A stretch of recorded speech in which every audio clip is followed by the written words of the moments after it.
আজকে দেখাবো একটা ওয়ান পট মিল ঝটপট খুব ইজি একটা রেসিপি, ভেজ পোলাও। তো প্রথমে কড়াইতে তেল গরম করে তাতে দিয়ে দিলাম কুচানো পেঁয়াজ। পেঁয়াজগুলো একটু ভালো করে নেড়ে চেড়ে নিলাম। আর এখানে আমি সবজির মধ্যে নিয়েছি গাজর, বিনস, আলু, ক্যাপসিকাম, মটরশুঁটি আর টমেটো। পেঁয়াজ তো থাকবেই, আপনার কাছে যেটা অ্যাভেলেবেল থাকবে আপনি নিয়ে নিতে পারেন। আর তারপরে পেঁয়াজের একটু হালকা নরম হয়ে এলে সবজিগুলো দিয়ে একটু নেড়ে চেড়ে তারপর ওপর থেকে দিয়ে দেব টমেটো। আর এই সময় একটু নুনও দিয়ে দিয়েছিলাম।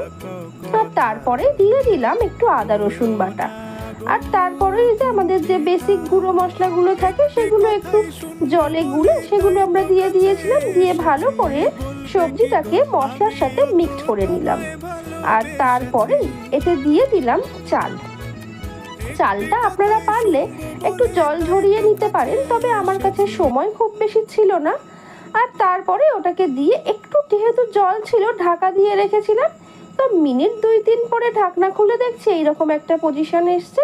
আর তারপরে ওপর থেকে পরিমাণ মতো দিয়ে দিলাম গরম জল। জলটা যে কোনো পোলাওতে অবশ্যই গরম জল দেবেন। আর মিনিট 10-15 ঢেকে রাখার পরে এই যে পুরো ভাতটা, সবজিটা সেদ্ধ হয়ে গেছে।